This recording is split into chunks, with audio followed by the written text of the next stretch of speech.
What would you do if you heard 3 simple sentences that cut through you like knives? I need to see your key card. Then came the threat. If you continue to be disruptive, I'll have to call security. And finally, the dismissal. Anyone can fake an email. 3 sentences. Over a towel. A towel that magically appeared the second a white man said you belonged to him. What would you do? This is that story. If you love interesting stories like this that expose the truth, please give this video a thumbs up and tell us in the comments section where in the world you are watching this video, and also do well to smash that subscribe button. What should have been a simple request for a hotel towel became a stark reminder of how discrimination operates in plain sight. This is the story of Maya, a successful professional who discovered that her achievements and status meant nothing when prejudice decided she didn't belong. Until a white stranger's intervention instantly changed everything. Maya Chen-Williams had been looking forward to this weekend getaway for months. The 5-star Meridian Resort promised luxury, relaxation, and a much-needed escape from her demanding job as a pediatric surgeon. She'd booked the premium suite overlooking the ocean, paid the exorbitant rates without flinching, and packed her favorite swimsuit. The deep blue one that made her feel confident and beautiful. The afternoon sun felt warm against her dark skin as she emerged from the crystal-clear pool. Water cascading from her natural curls that she'd twisted into a protective bun. The chlorine stung her eyes slightly, but she felt refreshed, invigorated even. This was exactly what she needed. A moment of peace away from the sterile hospital corridors and the weight of life and death decisions.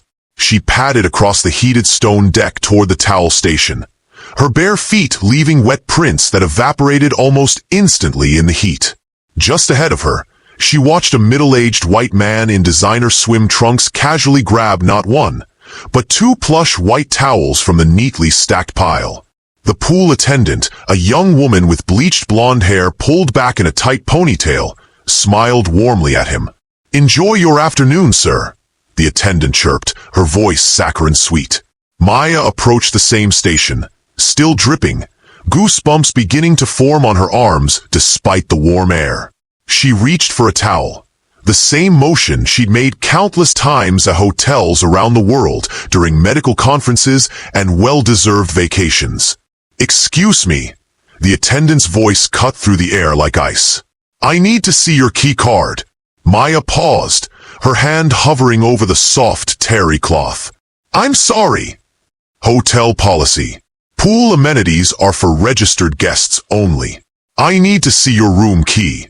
The woman's smile had vanished, replaced by a cold, professional mask that didn't reach her eyes. "But that man just," Maya began, gesturing toward the guest who was now wrapping himself in hotel luxury. "Ma'am, I need to see your key card." The attendant's tone was firm, dismissive, final. Maya felt heat rise in her chest, but not from the sun.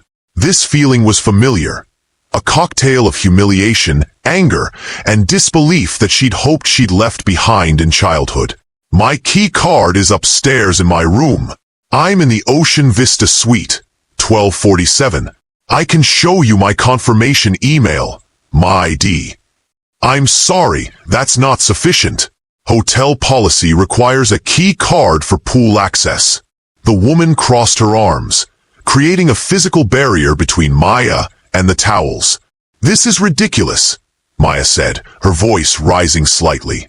A few other guests glanced over, and she felt their stares like pinpricks on her skin. "I've been swimming here for the past hour. You've seen me. I'm a guest at this hotel. Ma'am, please don't raise your voice. If you continue to be disruptive, I'll have to call security."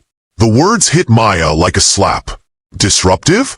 She was standing there in a swimsuit, asking for a towel, the same as dozens of other guests throughout the day.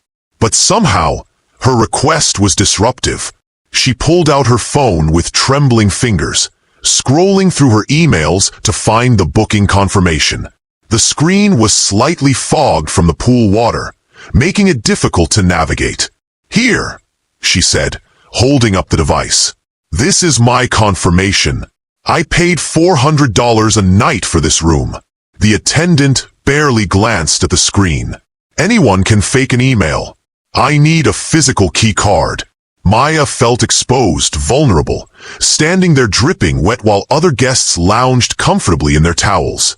Some pretended not to watch, but she could feel their curious glances, their whispered conversations. She was becoming a spectacle, exactly what she'd tried to avoid. "This is insane," she muttered, more to herself than anyone else. "I just need a towel. Is there a problem here?" A deep voice cut through the tension. Maya turned to see a tall white man in his 50s approaching. He wore expensive swim trunks and had the confident bearing of someone accustomed to being heard.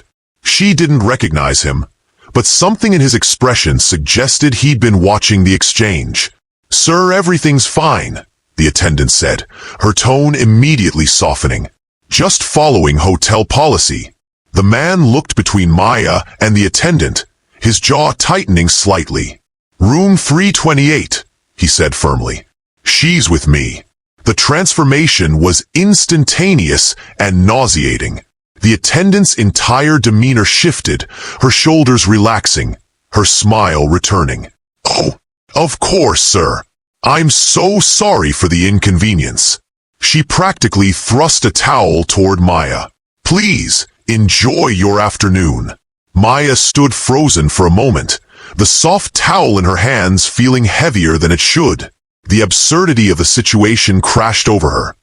She'd gone from being treated like a potential criminal to an honored guest in the span of 10 seconds, all because a white man had claimed her.